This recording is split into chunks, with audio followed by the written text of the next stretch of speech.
My name is Audrey and the body rituals of the Nacirema proved to be very insightful.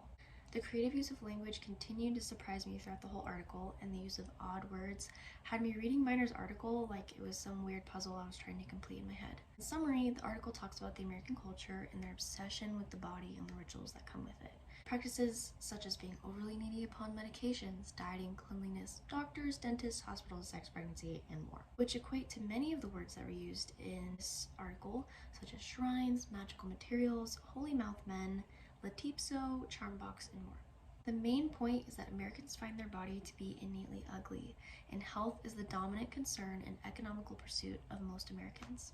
I don't often stop to think about how much time in my day I use to take care of my physical vessel, but I do realize that it's probably more than other cultures with other people. The cultural practice or theme that I see in the Nacirema is as follows. The Nacirema worship avidly a very specific god, one that's not too far from home. In fact, they look to this god as the source of all wisdom, the definition of truth, for purpose, and they make all their decisions based off this god's wants, short-term desires, and instant gratification. And this is the god of flesh.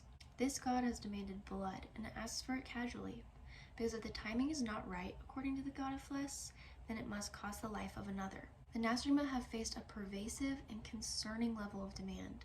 It seems that there is no bound for the hunger or selfishness of flesh. The Nacirema medical men have counted an astonishing 930,160 slaughterings to appease the god of flesh. This particular devastation targets the weakest of the Nacirema society, the ones that cannot fight back and the ones that don't have a voice. So they have no choice but to be ripped apart, decapitated, and delimbed. But this is just one of the many impacts of the god of flesh in the society. The United States has a largely diverse population. There's many subcultures and people in between. The northern states tend to be a little bit more cold culture and getting warmer as you go south. But something the overall culture has in common, according to Hofstede's cultural dimensions, is its innate individualism, assertiveness, masculine cultural dimensions, and the tendencies towards indulgence. And this leads into the point that I made above. The god of flesh is really the god of self, but following the pattern of Miner's use of language. I believe that Americans worship themselves. We have made ourselves out to be God. And this includes those of us that are Christians, which is bold, ignorant, and honestly terrifying. We have become our own sources of truth, direction, and purpose. The analysis of results from the American Worldview Inventory 2021 says a representative sampling of 2,000 U.S. adults from the Cultural Research Center at Arizona Christian University shows that 54% of survey's participants embrace the postmodern idea that all truth is subjective and there are no moral absolutes. Lisa Simpson, a student at Cedarville University studying bioethics, commented on the concept of moral relativism. She said, "How can we resolve the inevitable conflict that arises between clashing ethical systems? The terrorist attacks on September 11th illustrate this conflict. The terrorists thought that they were doing what was right in their own belief system, but the victims of the action thought it was morally reprehensible. The mere existence of differences among cultures does not mean that such differences should exist. Surely all ethical systems cannot be right, or such extreme conflict would not result. I'm arguing that moral relativism has indulged and nursed the god of flesh in our society.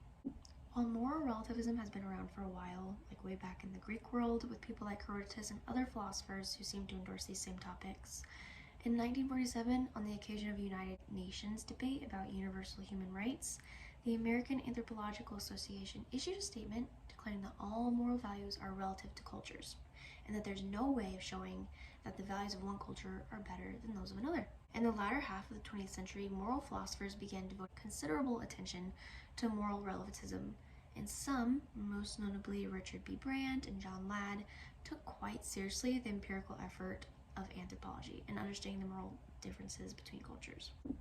I believe that moral relativism is detrimental to the American society as a whole. Neil Gabler in the Los Angeles Times commented on how racism has even slipped into moral relativism.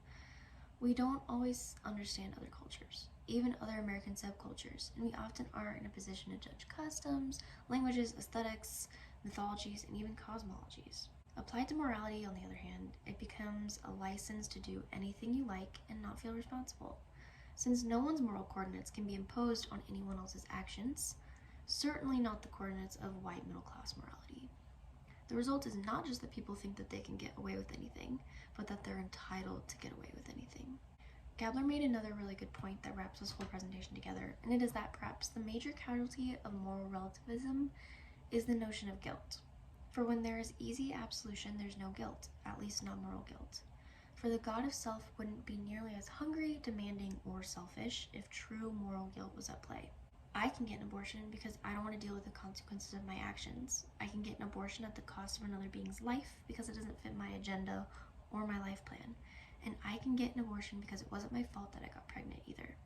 Rather, I deserve to make my own choices. My body, my choice, screams the God of self. Thank you.